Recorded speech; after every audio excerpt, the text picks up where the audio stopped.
Thank you for being here with me once more. I am Mari Swa. On Earth, for most humans and terrestrial science, telepathy is nothing more than an old esoteric idea that is exploited nowadays for science fiction, and exaggerated by the New Age movement. It has no scientific evidence to back its existence, and it is basically ridiculed and dismissed away by the vast majority of people. Only a small amount of the population accepts it exists because they have had small glimpses of it, in mild examples of telepathic communication they have experienced, and that can be easily dismissed away as mere chance or coincidence. Nearly everybody has experienced thinking about someone right before the phone rings with that person on the other side of the line, but this example is quickly dismissed as chance. And many others have experienced a close relative suddenly starting to talk about what they were thinking about, sometimes even sharing the same thought exactly. This other example is also dismissed as simply two people knowing each other very well. The controllers of Earth have managed to hide telepathy from the general public quite effectively throughout the ages, but especially during modern times, where religion has been replaced by another religion more in tune with the times, and that is the religion of dogmatic science. With it, gaslighting the general public into dismissing the existence of something that is quite in their face a real phenomenon. Yet telepathy as a concept has gained some weak validity since the appearance of the New Age movement, which is only a few decades old, but it remains well into the realm of the not validated and anti-scientific concepts. In New Age groups, it is almost a wishful thinking and make-believe component of the movement. So, needless to say, what I will share next is quite outside the capacity of the validation that Earth's science can give.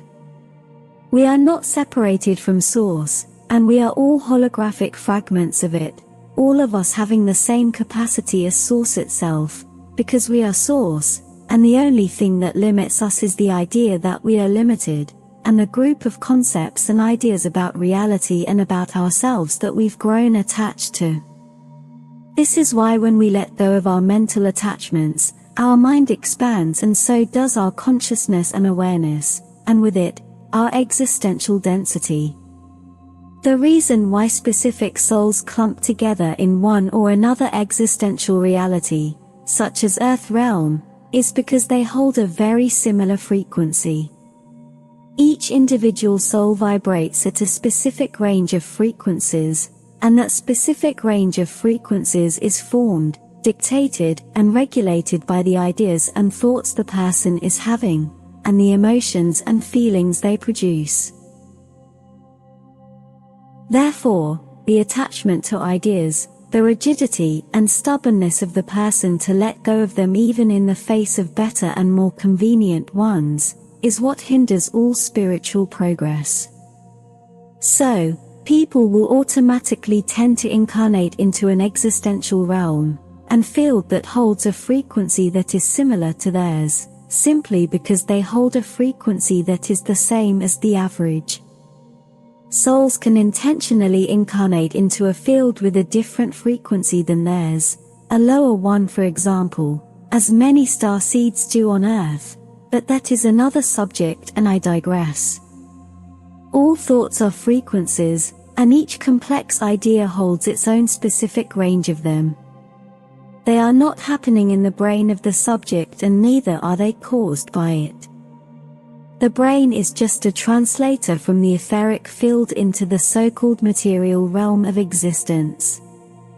All thoughts and ideas are generated in the etheric field, which can also be called the spirit world, although the etheric field is much larger, as it integrates many other non-physical aspects.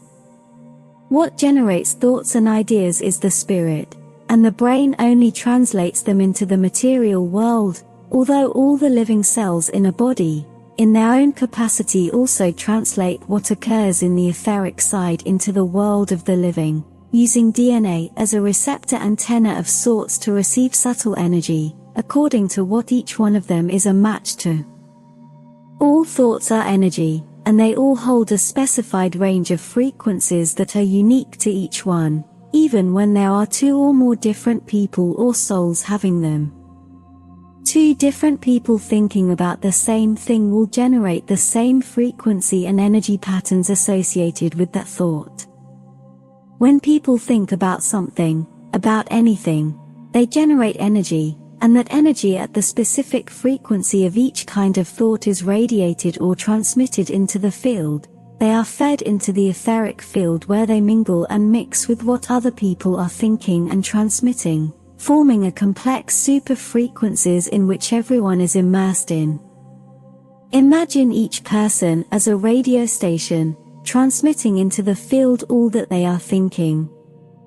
When a thought or an idea is shared by many, it will gain strength in the etheric field, as multiple transmitters reinforce the specific range of frequencies of that thought, adding their combined strength. What I'm coming at is this. Thoughts are not entirely ours, because we are not separated from the field we are in. We are affected by what other people are thinking, and what we perceive to be the vibe of a person or of a place is real, so we must watch what thoughts we are having, and when and where we are having them. We must also watch how people and places make us feel, but also remember that a feeling or an emotion is caused by our thoughts and the preconceived associations, causes and outcomes we've had before, so emotions are not necessarily associated with the truth about someone or someplace. An emotion is an indicator, but it is not necessarily a truth. We must learn to observe our thoughts, we must analyze them and treat them with caution. We are not our thoughts, we are who observe them from behind. Those thoughts we randomly have not always belonged to us, because when we leave our mind to run astray with no mental discipline, we tune into the field where we begin to pick up whatever is there, and whatever is strongest. When we are in a crowd, in a busy street, for example, we are immersed in a chaotic field full of random different thoughts coming from all the people there. But when we are in a place where there are fewer people, we begin to pick off specific thoughts coming from them, and an poorly trained mind will think they are coming from him or herself. When you are feeling depressed, angry, or in a negative thought spiral, for what you consider to be no reason at all, just out of the blue, that most probably is not coming from you. Watch who is nearby, your neighbors perhaps, because walls don't stop high-energy etheric field subtle energy such as telepathy. Needless to say, when you are immersed in a negative environment, you will be affected by it, even if that negativity objectively has nothing to do with you, or does not affect you when observed with logic only from the side of the physical. And it will take a lot of strength of character to stay in your frequency without being affected, but it can be done, and many people, starseeds, can do this. They can effectively protect their energy wherever they are.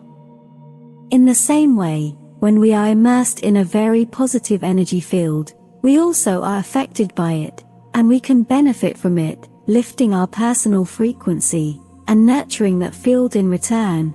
This is why it is so important to choose which people we will associate with, because we can become more of them, more of their kind.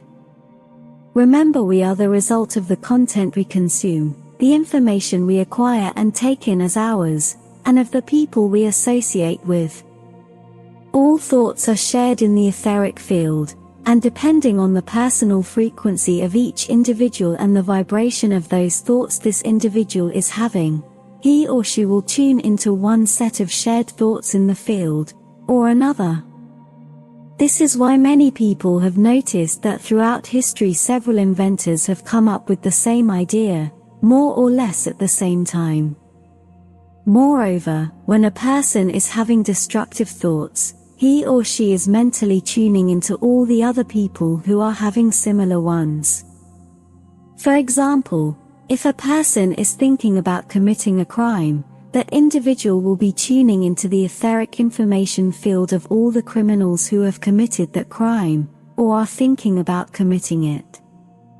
In the same way, if a person is thinking about nice things, he or she will also tune into the field being transmitted by all the people who are thinking similar nice things. We are all connected through the field, we are never alone, but we can choose who to be, and with whom we want to associate. Telepathy is very real, and it affects us all, and all the time. Telepathy can be controlled and mentally harnessed for communication, mind to mind, but that is a subject for another video. You must all learn to watch your thoughts, realizing that not all of them come from you, and that you may be tuning into an unwanted thought pattern in the field. Remember, you are not your thoughts and you are not what you are thinking. You are that primordial pure consciousness observing it all from behind. We all have good and bad thoughts, don't fight the latter, let them pass, and observe them dissolve back from where they came. They are just like someone you don't know walking past you, who is watching the street from a window. Thoughts are not necessarily yours, especially the ones you don't like. Thoughts are not you, so there is no reason for you to feel bad for having them. They are just telepathic everyday field communication, random things you pick up simply because you are alive. Take the ones that you like and that serve you, and let the others pass without judgment. Don't give them extra weight and meaning if you don't want them. Remember that what you resist persists. And also be responsible for the thoughts you are having, especially those that clearly are being generated by you, because you affect the etheric field with them. This is exactly why starseeds need not do much more than simply exist, to affect the field in a positive way, with it influencing all the energy dynamics and frequencies of an existential realm such as Earth. And the stronger a soul is, with stronger frequency output, the more it will affect the energy field it is in. This is why starseeds influence and affect so many people, sometimes in the thousands, hundreds of thousands, or more. Your thoughts are very powerful and are planetary changers. Watch what you think and be responsible for it. Stay strong out there, dear starseeds and smart waken people. Your efforts, and your mere existence is extremely valuable. And I hope to see you here next time. Be very well, and take care. Your friend, Mari Swa.